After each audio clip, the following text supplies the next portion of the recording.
Hi everyone, welcome to the very first episode of Simply Tech Live here at the Microsoft Technology Center in Irvine. I'm your co-host, Derek Russell. I'm a data and AI specialist for the West Microsoft Enterprise Operating Unit, having a ton of fun out here. And Simply Tech Live is going to be a collection of conversations with technology leaders and business practitioners on the evolving landscape of technology. So everything from AI and ML, all the way to IoT and connected devices, which we'll be talking a little bit more about today, all the way into the future state of HoloLens, which we'll have discussions in the future.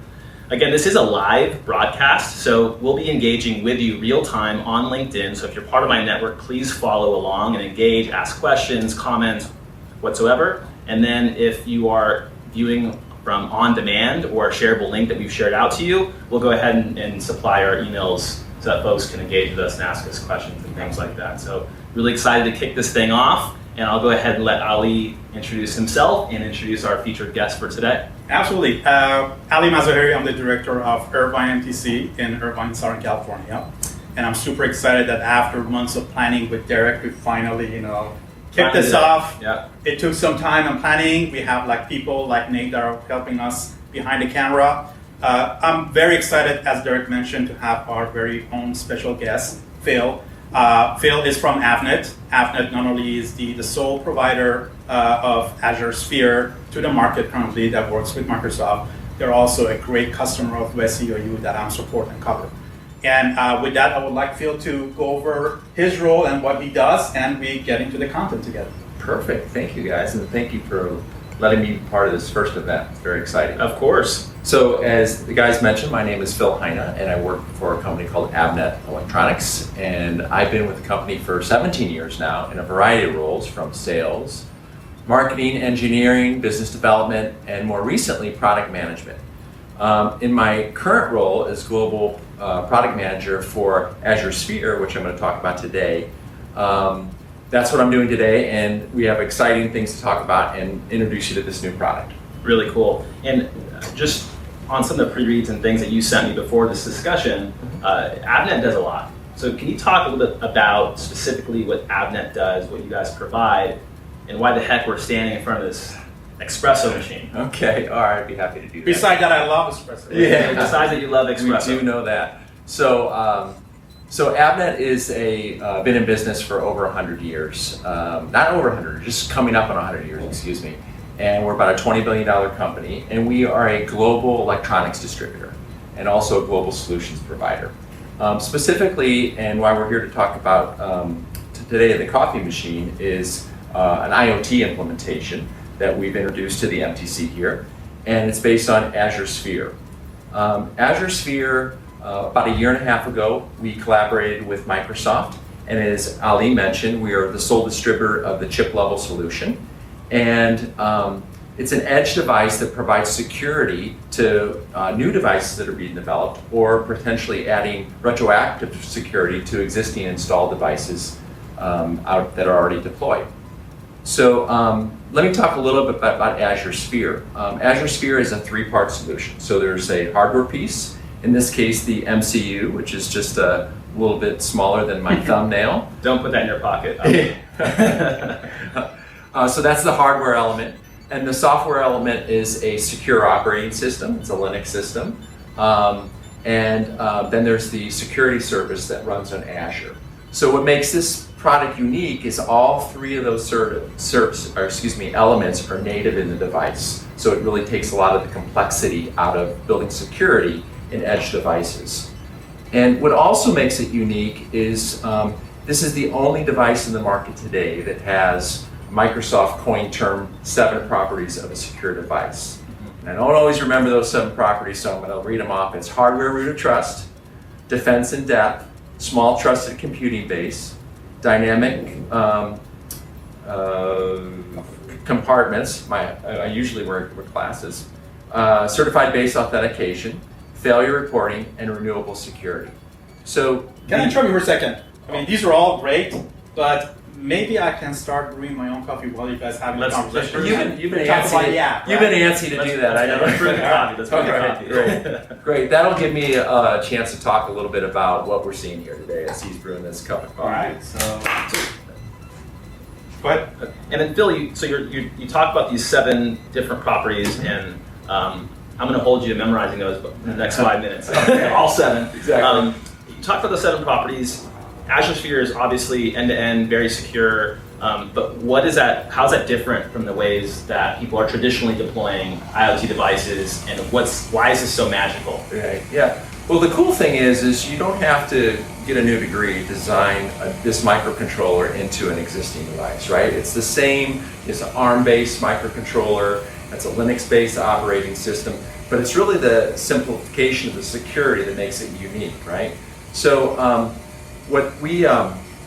so taking that complexity out of security is one thing that makes it unique. Also, the fact that it has over-the-air updates. So if a lot of the devices today are only as secure as the day you install it, right? Mm-hmm. So what the security service that sits on Azure does is it monitors threats, it categorizes them, and then pushes them back to the device so the device is always current with the latest updates. Right? Got it. So what did this thing just do?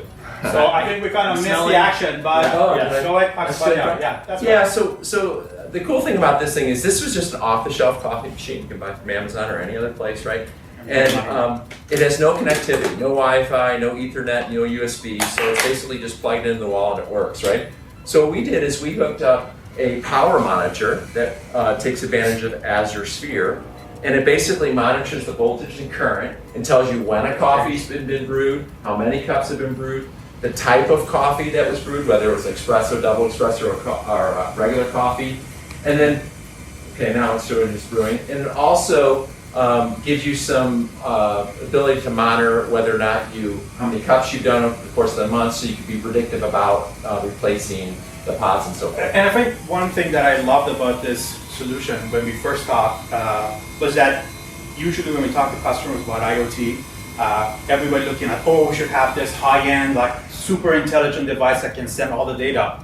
And this is a great example of how we can use Azure Sphere and the cloud solution behind to get all those telemetric information for something as simple as a current change or a voltage. Sure. And then use that data and insights. Right. That's where you will jump in and help customers to kind of leverage and harvest that data. This is really cool. And then real-time Ken Miller, who's the GM of our intelligent cloud on the West, he came in and said, "Hey, love the security story, super cool." So and I'm gonna have my triple shot of espresso. Here's the Ken. Yeah, you're explode there in a few minutes. Right. So what are folks saying about Sphere? Like real customers, you're kind of boots on the ground, you're distributing this kind of stuff, and what are some just general use cases above and beyond brewing some coffee that folks take advantage of? I mean, people view this as a game changer because of the simplicity and just how it's built in, and the hardware and the software and the security service is all native. You don't have to take 6 or 7 different companies that are all doing disparate things and then trying to piece that all together. So the security is just kind of natively in the device, and it takes out all the complexity. In terms of use cases, I mean, generically, any place that you want security built into an edge device, it's going to provide it. But we've seen a lot of people that are doing asset monitoring, predictive maintenance, in healthcare, industrial, retail, restaurants. In fact, we have a big current use case where a customer, a national, well-known coffee retailer, has essentially said, "Hey, we have a bunch of coffee machines around the world globally, but they're not connected in any way, so we can't do any predictive maintenance on it." So essentially, we came in with Sphere, and I'll talk about this guarding device that we installed in that unit. And now they have connected coffee machines, so they can get greater efficiency, better customer experience.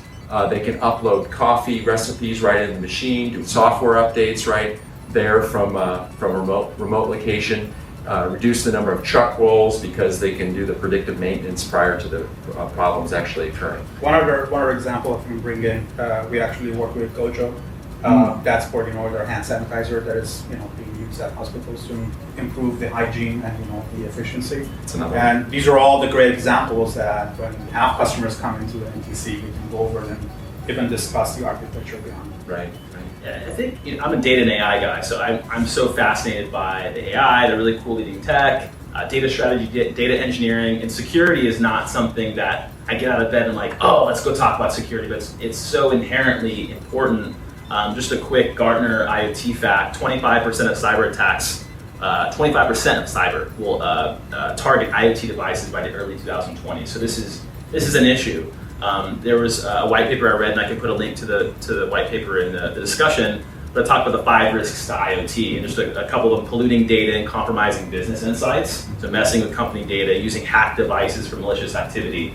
A lot of the folks that we're talking to use IoT devices for vending machines and paint booths and everything that you could possibly imagine. Inside your house, it's your data, and how can you secure it? Something as simple as Azure Sphere is done. Yeah, it's an incredible thing. So I guess, and just going back to this Guardian thing you were talking about, this solution that Avnet has, there's some greenfield opportunities, which are like net new IoT opportunities, and there's brownfield opportunities. Right. I've seen both. I've seen more in the brownfield, and typically those are pretty tough. What's your perspective on those two ideas, situations? Yeah, no, absolutely. I think brownfield is particularly applicable now because we have a lot of installed devices out in the field that just weren't connected, right? And there's apprehension from a lot of customers saying, do I really want to connect the device because of the concerns that you just mentioned? So they just want to make sure that the data is secure. So Guardian is a collaboration between Microsoft and Avnet where we created a device that can essentially take a deployed unit, like the coffee machine I described at the major retailer, and just take the data from that machine, hook it up seamlessly, and connect it securely to the cloud, right? So taking all that complexity out, simplifying it, and just connecting that so that then you can gain insights and so forth. So the actual install base is much larger than the new products, the greenfield opportunities that are coming out right now. So we're finding a huge opportunity in installed devices. When it comes to greenfield devices, then it's designing this chip in, right? So that's where you get engineers that want to design it with an ARM processor, a Linux operating system, and know that the security and software is built into the device. That's super cool, and it's such a small unit as well. It looks like we have some comments on the feed as well, Ali. Yeah. Looks like Stephanie said, awesome demo. Thanks, Stephanie. Kiki, what's up, Kiki? Great to see the Interact demo on Azure Sphere. I should give a shout out to Kiki, by the way, because she and Matt, they were the two main great team members that brought this to my attention. And said, hey, you have all these showcases. Avnet is your customer. How come you don't have that here? So hey, let's do it. And I mean, definitely that was one of the great partnerships that we've seen in the past, both with the product team and also with Avnet. That's really fun. That's really fun. One thing I wanted to mention, and I thought of it earlier, was the beauty of Sphere is whether you have a device that's greenfield, so a new device, or a brownfield device, Sphere actually captures the data from that device and connects to the security service. So it's isolating the device itself from the cloud. So really it's Sphere that's doing the entire communication with the security service, which has the built-in protection, and then the device itself is essentially safe from all attacks and threats. And a traditional device would just be natively cloud connected, and that's the issue? Well, I think, if it's a regular historical MCU, microcontroller, that has security in it, yet you don't always have that barrier, if you will, between the device itself and the communication in the cloud. So it's that barrier that provides that advantage. And Ken just said that he wants to have a triple shot just like you. So, next time you're here, I'll give it to you. I had too much, and that's why I'm over here on fire. So this is amazing stuff, and I think from what I think about and how I talk with customers, and the reasons why I was asking you about the brownfield opportunity, and please, Ali, give your perspective here. But when a customer approaches me or team, typically they don't have a data strategy, and we're hyper focused on the data strategy, meaning how is data ingested, whether it be application, sensors, other data sources, whatever. Where is it being stored? Obviously, we like folks to store it on our cloud or in their hybrid data state on Microsoft technology. How it's being analyzed with things like machine learning and cognitive services, and finally how it's being distributed. Most of the time, folks are like, I want to talk about IoT. and none of these things are set in place. And this is the key. Like, the first time I saw the app, light bulb was just like popping up. The first thing was, okay, how can we use this data for supply chain? I mean, Dynamics 365. How can we send notifications to the people that they're going to be in charge of, bringing the supply? I mean, all this, the capsules. We're running out of it.